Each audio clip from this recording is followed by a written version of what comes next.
নমস্কার। পাবলিক নাওয়ের পর্দায় আপনাদের প্রত্যেককে স্বাগত জানাই। হাতে আর মাত্র 10 ঘন্টা সময়। রাত 8টা বাজতে চলল, প্রায় বেজে গেছে। আর ঠিক আগামীকাল সকাল 8টা থেকেই শুরু হবে গণনার কাজ। গোটা দেশের মানুষের রায় বাক্সবন্দী হয়ে গেছে। আমরা এক্সিট পোল দেখেছি, আমরা এক্সিট পোলের সমস্ত সংখ্যাগুলো দেখেছি।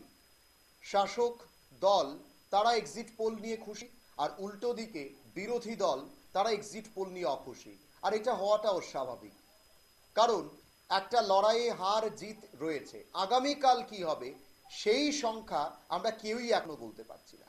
যা এক্সিট পোল দেখানো হয়েছে তা স্যাম্পলের উপর ভিত্তি করে, আর সেখান থেকে দাঁড়িয়ে আমরা শুধু আলোচনা করতে পারি। আর আমরা আলোচনা করব এবারে ফলাফলের গণনার কাজ শুরু হওয়ার ঠিক কয়েক ঘন্টা আগে। আমরা কথা বলবো বিজেপি নেতা নবেন্দু ভট্টাচার্য আমাদের সঙ্গে রয়েছে। প্রথমে নবেন্দু বাবু, আপনাকে পাবলিক নাওয়ের পর্দায় স্বাগত। নমস্কার। কি মনে হচ্ছে, কতটা আত্মপ্রত্যয় রয়েছে, ঠিক একইভাবে কতটা কনফিডেন্স রয়েছে যে মনে হয় এবার বিজেপি পুনরায় হ্যাট্রিক করতে যাচ্ছে? কি বলবেন? মনে হয় কোন রাজনৈতিক দলের সেই অবস্থা আছে যে সাংগঠনিক ভাবে তারা কোনো তথ্য সংগ্রহ করার ব্যবস্থা আছে? যাই হোক, আমরা সেই কাজটা করেছি এবং আমরা আমাদের তথ্যের উপর ভিত্তি করেই আমরা নির্বাচনের আগে কথাগুলি বলেছি এবং আমাদের উদ্দেশ্য পূরণের জন্য, লক্ষ্য পূরণের জন্য আমাদের যা যা করা প্রয়োজন সেই কাজগুলি করেছি। এবং আমরা শুধু নির্বাচনের লড়াইয়ের জন্য এই মাঠে ময়দানে আমরা কাজ করি, ব্যাপারটা এরকম না।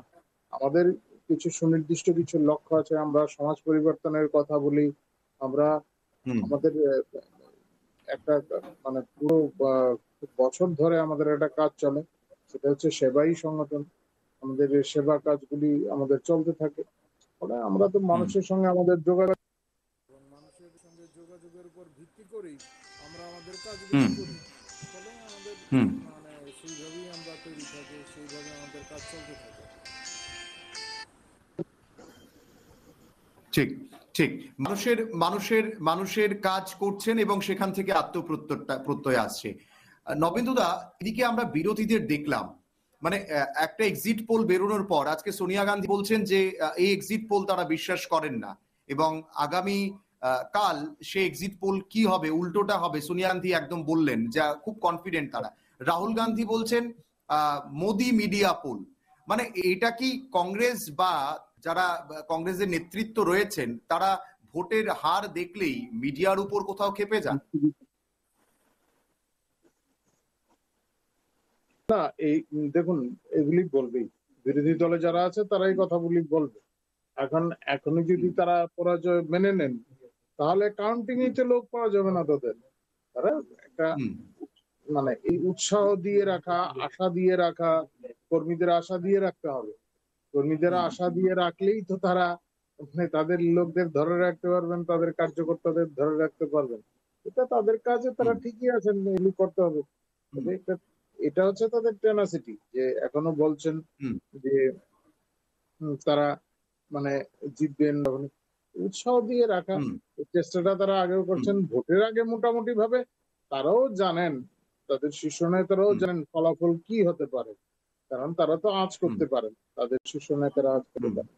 এইগুলি তারা করবেন এবং আমরা এগুলি আগেও বলেছি। তারা ভোটের নির্বাচনের আগে বলছেন তারা সরকার গঠন করবেন, ভোট চলাকালীন সময়ে নানা বিষয় উত্থাপন করবেন তারা, এবং ভোটের পর ফলাফল ঘোষণার পর তাদের সমস্ত দায়ভার তারা ইলেকট্রনিক ভোটিং মেশিনের উপর চাপিয়ে দেবেন। ইভিএম এর কারণে তারা নির্বাচনে পরাজিত হয়েছেন এবং আজ থেকেই মোটামুটি ভাবে তারা বলতে শুরু করেছেন। এগুলি তারা বলবেন, এটাই কাম্য। দাদা, আপনি দীর্ঘদিন সাংবাদিকতার সঙ্গেও যুক্ত, মানে রাজনীতিটাকে দূরে সরিয়ে সাংবাদিক হিসেবে যখন এবারের লোকসভা নির্বাচন দেখলেন, মানে কোন কোন জায়গায় পরিবর্তন চোখে পড়লো, বা এই নির্বাচনকে আপনি সাংবাদিক হিসেবে কেমন দেখলেন? না, এটা তো সচরাচর এইভাবে দেখা যায় না। 10 বছর ধরে একটা সরকার চলছে, কোন ধরনের ইনকামবেন্সি নেই। এমনটা তো সচরাচর হয় না, অন্তত এ দেশে তো লক্ষ্য করা যায়নি। এবার যদি কি এটা হচ্ছেই, এত কোনো সন্দেহ নেই। তৃতীয়বার প্রধানমন্ত্রী হচ্ছেন আমাদের নরেন্দ্র মোদীজি। হুম দেশ স্বাধীন হবার পর জওহরলাল নেহরুকে বাদ দিলে এরকম তো হুম আর হচ্ছে না। তো এটা একটা হুম বিশেষ দিক। আমি যারা প্রবীণ লোক তাদের সঙ্গে অনেক সময় কথা বলেছি, এবং হুম এই জওহরলাল নেহরুর সময় নাকি এই ধরনের পরিস্থিতি ছিল না। তখন হুম বিরোধীরা নিতান্তই দুর্বল ছিল, কিন্তু তারপরও জনগণের মধ্যে একটা এই সমস্ত বিষয়ে একটা প্রতিক্রিয়া ছিল, সরকার নিয়ে বিভিন্ন প্রশ্ন অভিযোগ এই সমস্ত ছিল। কিন্তু হুম এখন রাজনৈতিক দল আছে, ঠিক আছে, বিভিন্ন রাজনৈতিক দল আছে, অনেক রাজনৈতিক দল হয়েছে, সমস্ত রাজনৈতিক দলগুলো ঐক্যবদ্ধ হয়েছে। যারা জরুরি অবস্থার সময় কংগ্রেসের বিরুদ্ধে গিয়েছিল তারাও মানে ঐক্যবদ্ধ হয়েছে, কংগ্রেসের সঙ্গে গেছে, এবং কংগ্রেস নিজেদের অবস্থান পরিবর্তন করেছে। যদি হুম অ্যানালাইসিস করেন তৎকালীন সময়ে কংগ্রেসের যে অবস্থানগুলি ছিল সেই অবস্থানে অনেক হুম পরিবর্তন করেছে তারা, এবং হুম সেই অবস্থান থেকে শুরু করে, পরিবর্তন থেকে শুরু করে বামপন্থীদের সঙ্গে তাদের একটা ধারাবাহিক একটা সম্পর্ক, কংগ্রেসের আদর্শকে গ্রহণ, সিপিএম এর আদর্শকে গ্রহণ করা, এই ধরনের হুম অবস্থানগুলি তারা নিয়েছে।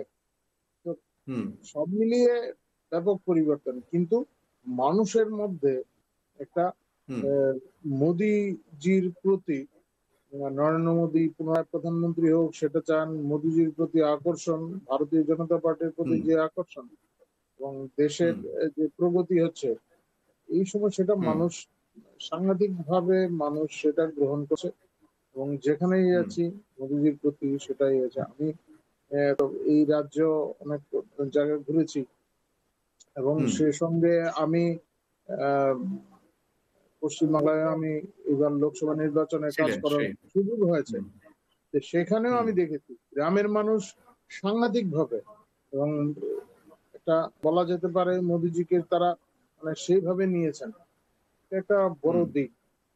পশ্চিমবাংলার গ্রামে মানুষ যেভাবে মোদিজিকে গ্রহণ করছেন তার প্রভাব নিশ্চয়ই পড়বে। হুম আহ, হুম আমি অনেক জায়গায় গেছি, যারা তৃণমূল কংগ্রেসের নেতারা রয়েছেন, বাড়িতে তৃণমূল কংগ্রেসের নেতা রয়েছেন, কিন্তু হুম তার পরিবারের সদস্যরা আহ, যারা মানে ভোট দেবেন, তাদের সঙ্গে হুম যখন আমাদের কথাবার্তা হচ্ছিল, আমি গেছি, কথাবার্তা হুম বলছেন, মোদিজির প্রতি হুম অন্য একটা সফট কর্নার রয়েছে। মোদিজিকে, হুম মোদিজির যে সমস্ত পরিকল্পনাগুলি, প্রকল্পগুলি আছে, সেগুলি নিয়ে তারা হুম খুব উৎসাহী, এবং দেশের যেভাবে অগ্রগতি হচ্ছে, দেশের যে অবস্থান তৈরি হয়েছে সারা বিশ্বে, হুম সে নিয়ে সবাই একটা ইয়েতে আছে। এটা বলার অপেক্ষা থাকে না। এটা ঠিক একটা দাদা সম্পূর্ণ হ্যাঁ আলাদা পরিস্থিতি, হুম যেটা সচরাচর দেখা যায় হুম না। ঠিক আমি আমি এবার একটা জিনিস আপনার থেকে জানতে চাই অনেক তো এক্সিট পোল দেখানো হয়েছে অনেক সংবাদ সংবাদ সংস্থা এক্সিট পোল করেছেন এবং দেশের প্রত্যেকটা এক্সিট পোলেই দেখানো হয়েছে বিজেপি 350-র উপরে তাদের এবারের আসন সংখ্যা তারা পাচ্ছেন এবং দুটো এক্সিট পোল তারা দেখিয়েছেন 400 এক্সিট করছে এবার এনডিএ। তো সেখান থেকে দাঁড়িয়ে আপনি কি সেই সংখ্যা তত্ত্বগুলোতে এখন বিশ্বাস করছেন মানে 400 পার আপকি বার 400 পার প্রধানমন্ত্রী যে বক্তব্যটা রেখেছিলেন সেটা কি আগামীকাল সেই স্বপ্নটাকে পূরণ হচ্ছে? তাহলে আমরা ভারতীয় জনতা পার্টির যে সমস্ত ইয়েরা আছে, যে সমস্ত আসনে দাঁড়িয়েছেন, তার নিয়ে যদি আমি হুম বিশ্লেষণ করি, ভারতীয় জনতা হুম পার্টি একা 370 পার করবে, আচ্ছা এতে কোনো সন্দেহ নেই। ভারতীয় জনতা পার্টি একা হুম 370 পার করে যাবে। একা 370 ভারতীয় জনতা পার্টি পাচ্ছে এটা কনফিডেন্ট আপনি? হুম। ঠিক ঠিক আমি আমি আর এবার আমাদের একটু রাজ্যের দিকে এর মধ্যে ঢুকছি। আমাদের রাজ্যের হ্যাঁ 2টো আসন থাকবে। আচ্ছা মানে রাজ্যের দুটো আসনও থাকছে এর মধ্যে? এটা অবশ্যম্ভাবী, এবং মানে আচ্ছা একটি বিশাল ভোটের ব্যবধানে আমাদের এই কেন্দ্র থেকে বিপ্লব কুমার দেব জয়যুক্ত হবেন, হুম আর ওই কেন্দ্রে কৃতি হুম সিংহ হবে। ব্যাপক ভোটের কিন্তু ব্যবধান। আশিস শাহ কনফিডেন্স দেখাচ্ছেন যে আশিস শাহ এবার জয়লাভ করবেনই, এবার এবার না এটা যদি, বিপ্লব দেবকে মানুষ নাকি প্রত্যাখ্যান করবেন। না এটা যদি না দেখান তাহলে কাউন্টিং হুম হলে লোক পাবেন উনি। এটা হুম দেখাতে হবে ওনাকে, কৃত্রিম হুম ভাবে হলেও এই কথাটা ওনাকে বলতে হবে, তাদের মধ্যে একটু হুম আশার আলো সঞ্চার করতে হবে। কিন্তু হুম বাস্তবে দেখবেন, যেভাবে তারা হুম পোলিং এজেন্ট দিতে পারেনি, এভাবে হুম কাউন্টিং হলেও লোক নিয়ে যেতে পারবেন না। হুম। আপনারা তো আর- মানে কালকে সকাল হ্যাঁ, থেকেই থাকবেন, তাদের জন্য একটা জায়গা ঠিক। অ্যালার্ট করে দেওয়া আছে। আমার তো মনে হয় না হুম, সেখানেও তারা লোকজন জমা করতে পারবেন। আমাদের হুম, তরফ থেকে আমরা স্বাগত জানাই তাদের। তারা আসুন, এই যে গণতান্ত্রিক প্রক্রিয়া হুম, আসলে ভোটে হার জিত আছে, হারটা তারা তাদের হুম, প্রস্তাব নিয়েছিলেন, মানুষ গ্রহণ করতে পারে, নাও গ্রহণ করতে পারে, সেটা হুম, আলাদা বিষয়, কিন্তু এই যে গণতান্ত্রিক প্রক্রিয়া তাতে সামিল হওয়া উচিত। হুম। মানে আমি আমি শেষ প্রশ্ন করব, এটা দুটো প্রশ্ন রাখছি আপনার কাছে। এক হচ্ছে দেবী সিং দেববর্মনকে নিয়ে একটা বিতর্ক দেখা দিয়েছিল এবং সেটা নিয়ে বিরোধীরা নানাভাবে প্রচার করেছিলেন, বলছিলেন যে প্রদ্যুৎ কিশোর দেববর্মনের বোন, তিনি বিজেপির প্রার্থী, তিনি বিজেপির হয়ে ভোট চাইছেন, মথা বিজেপি এক হওয়া, সেটাকে তারা ইস্যু করেছিলেন। পাহাড়ে কি সেটার কোনো প্রভাব এবারের কালকের ফলাফলে দেখা যাবে? ঠিক একই আমার সঙ্গে তো একটা প্রশ্ন যে আগামীকালকের ফলাফলে, গোটা ভারতবর্ষের ফলাফলে 2023-এ রাজ্যে যে ফলাফলটা আমরা দেখলাম, তার তার সঙ্গে কতটা পূর্বাভাস আপনি দিতে পাচ্ছেন? না, দেখুন, এই প্রীতি সিং দেববর্মা উনি নির্বাচনে লড়েছেন, তিনি কি ভারতীয় জনতা পার্টির প্রত্যাশী হতে পারেন না? এটাতে বাধা কোথায়? হুম, হতে পারেন, হুম, তিনি রাজ পরিবারের, তিনি প্রদ্যুৎ কিশোর দেববর্মনের বোন, তাতে কি যায় বা আসে? তিনি তো আমাদের হুম, প্রত্যাশী। এবং হুম, আমরা যতদূর দেখেছি, জাতি জনজাতি অংশের মানুষ সবাই ওনাকে গ্রহণ করেছেন। এবং হুম, ত্রিপুরাতে ওনাকে, মানে আমি দেখেছি, ওনার বিয়ে হয়েছে অন্য রাজ্যে, সে হতে পারে, হুম, কিন্তু হুম, ত্রিপুরাতে কি ওনার কোনো গুরুত্ব নেই? ব্যাপারটা যারা বিরোধীরা যেরকম ভাবে এরকম ভাবে প্রচার করেছিলেন, এটা তো তাদের জন্য বুমেরাং হয়েছে, এখন আমাদের যে সমাজ ব্যবস্থা, এই সমাজ ব্যবস্থায় মেয়েদের বিয়ে হলে তারা শ্বশুর বাড়িতে যায়, কিন্তু এর মানে এই না যে বাপের বাড়ির সঙ্গে তাদের সম্পর্ক ছিন্ন হয়ে যায়। এটা তো হুম, আমাদের সংস্কৃতির বিরুদ্ধে কথা বলছেন তারা। হুম, তো হুম, এই সমস্ত বিষয়, মানে মানুষ এই সমস্ত বিষয়গুলো ধরে তাদের জন্য বুমেরাংই হয়েছে, এবং ফলাফলে তার হুম, স্পষ্ট প্রতিফলন দেখা যাবে। হম ঠিক। তারপরে সে হুম। দ্বিতীয়ত আপনি কি একেবারে। বলছেন? হ্যাঁ, হ্যাঁ, দ্বিতীয় প্রশ্নটা ছিল যে মানে 2023-এ আমরা যে ফলাফলের পূর্বাভাস দেখতে পেয়েছিলাম বা ছবি দেখতে পেয়েছিলাম, যত বিরোধীরা এতটাই কনফিডেন্স ছিল যে সরকার করছে বাম কংগ্রেস জোট, সেখানেও কোথাও তাদের ভেস্তে গেল। আগামীকাল এই যে স্বপ্নটা গোটা ভারতবর্ষব্যাপী ইন্ডিয়া জোট দেখছেন, অখিলেশ যাদব বলুন, তেজস্বী যাদব বলুন, বা আমরা সোনিয়া গান্ধী বলি, রাহুল গান্ধী বলি, বা মমতা বন্দ্যোপাধ্যায় বলি, যে স্বপ্নটা দেখছেন পূরণ হওয়ার সম্ভাবনার দিকে শেষ প্রশ্ন আপনার কাছে থাকবে, কত আমাদের পার্সেন্টেজ দেখছেন হচ্ছে? আমাদের বিধানসভা নির্বাচনের সময় তারা কিন্তু এইরকম একটা পরিস্থিতি তৈরি করেছিলেন, এতে কোনো সন্দেহ নেই। তারা এই হুম, পরিস্থিতিটা তৈরি করেছিলেন যে একটা হাওয়া তুলেছিলেন মানুষকে বিভ্রান্ত করতে। তারা অনেকটা এগিয়ে গেছিলেন এই সমস্ত দিক থেকে, এরকম একটা হাওয়া তুলেছিলেন হুম, যে এই সরকার আর থাকছে না। হুম, হুম, যাই হোক, তাদের উদ্দেশ্য সফল হয়নি। কিন্তু হুম, এবারে যে লোকসভা নির্বাচনে তারা তো যে কোনো এজেন্ডা সেটিংই করতে পারেননি। একটা হুম, নির্বাচনে লড়তে গেলে কিছু ইস্যু তুলে ধরতে হয়। হ্যাঁ, হুম, আসলে ঠিক, এটা ঠিক যে কংগ্রেসের মধ্যে এখন, মানে বড় শরিক তো ইন্ডিজোটের মধ্যে বড় শরিক হচ্ছে কংগ্রেস, এবং কংগ্রেস কংগ্রেসকে সেই। সামনে রেখেই তারা লড়ছেন। আসলে হুম, যে সমস্ত মেধা সম্পন্ন লোকদের যে আগে আগে ছিলেন, তারা তো অনেকেই দূরে সরে গেছেন এখন। কংগ্রেসের হুম, সঙ্গে এই পলিসি রিসার্চ টিচার্স এর যে সমস্ত ব্যাপারগুলি ছিল, এখন তো কংগ্রেসের সেই সমস্ত লোক নেই, তারা সরে হুম, পড়েছেন। ফলে হুম, তো এটা একটা তাদের জন্য একটা ক্রাইসিস, এই ক্রাইসিস হুম, চলছে। ফলে তারা তো সেই এনভায়রনমেন্টটাই তৈরি করতে পারেননি নির্বাচনের লড়াইয়ের হুম, জন্য। ফলাফলে দেখবেন তাই হবে। হুম। কংগ্রেস, আমার মনে হয় না যে 40-এর ঊর্ধ্বসীমা অতিক্রম করতে পারবে।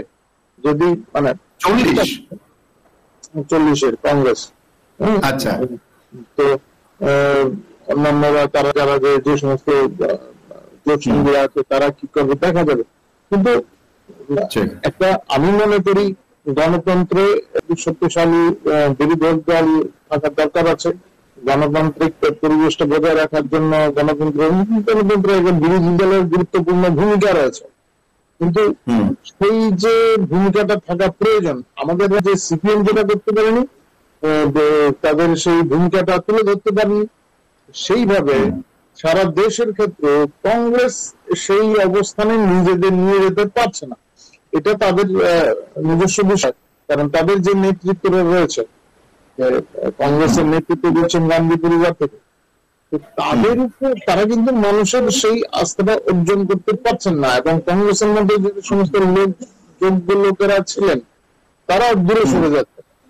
গোলাম নবী হুম আজাদ থেকে শুরু করে যারা যারা ছিলেন সেই হুম ধরনের স্কলার্স হুম কংগ্রেসের মধ্যে, তারা তো বর্তমানে তাদের সঙ্গে নেই, এবং সঙ্গে না হুম থাকার ফলে মানুষের কাছে অনেকে গুরুত্বহীন হয়ে পড়ছে। হুম যাই হোক, গণতান্ত্রিক প্রক্রিয়া এই সমস্ত উত্থান পতন থাকে। থাকবে তবে সে তবে কংগ্রেসকে রিভিউ করতে হবে। বারবার একই প্রোডাক্ট লঞ্চ করার যে প্রবণতা কংগ্রেসের মধ্যে লাগবে, প্রত্যেকটা নির্বাচনে, সেই রাজ্য স্তরে বিধানসভা নির্বাচনী হোক, লোকসভা নির্বাচনী, বারবার একটা প্রোডাক্ট লঞ্চ করা হচ্ছে নতুন মোড়কে। তো এই এইভাবে এইভাবে মানুষ তো তাদের এটা বোঝার দরকার যে এটা গ্রহণ করবে না, কিন্তু পরিবর্তন চলতে কিন্তু তারা বেরিয়ে আসছেন না। এবং হুম আপনি শুধু এটা না, বিহারে যদি দেখেন, উত্তরপ্রদেশে যদি হুম আপনারা দেখেন, তাহলে সেখানে সেই হচ্ছে, এবং এই ধরনের একটা পরিস্থিতি পশ্চিমবাংলায় আছে। হুম পরিবার ভিত্তিক একটা রাজনৈতিক দল কার্যক্রম করা, এবং মানুষ খুব একটা এদের প্রতি সন্তুষ্ট নন, কারণ এখানে শুধু হুম ব্যক্তি স্বার্থ, পরিবারের স্বার্থ পূরণ করাই একটা গুরুত্বপূর্ণ ভূমিকা হয়ে দাঁড়ায়। ফলে মানুষ কিন্তু এখন এই সমস্ত বিষয় থেকে দূরে সরে আসছেন, কারণ আধুনিক বিশ্বে মানুষের চিন্তা চেতনা সেইভাবে বিকশিত হচ্ছে, মানুষ সেভাবে হুম চিন্তা করতে পারে। ফলে এখন আর সেইভাবে মানে পরিচালন করা এতটা সহজ হুম না। ঠিক ঠিক একেবারে সবটাই আগামীকাল সকাল 8টার পর হবে, গোটা বিষয়ে সবকিছু পরিষ্কার হবে। এবং অসংখ্য ধন্যবাদ জানাই আমি নবেন্দুদা, আপনাকে আমাদের সময় দিয়েছেন, আপনি অসংখ্য ধন্যবাদ আপনাকে। আমাদের এই অনুষ্ঠান আমরা এখানেই শেষ করছি। আগামীকাল সকাল 8টা থেকে আমরা অবশ্যই গণনার দিকে নজর রাখবো, আপনারা আমাদের সঙ্গে থাকবেন। আপাতত এই অনুষ্ঠান এখানেই শেষ করছি। প্রত্যেকে ভালো থাকবেন, সুস্থ থাকবেন, আর অবশ্যই দেখতে থাকবেন পাবলিক নাও। নমস্কার।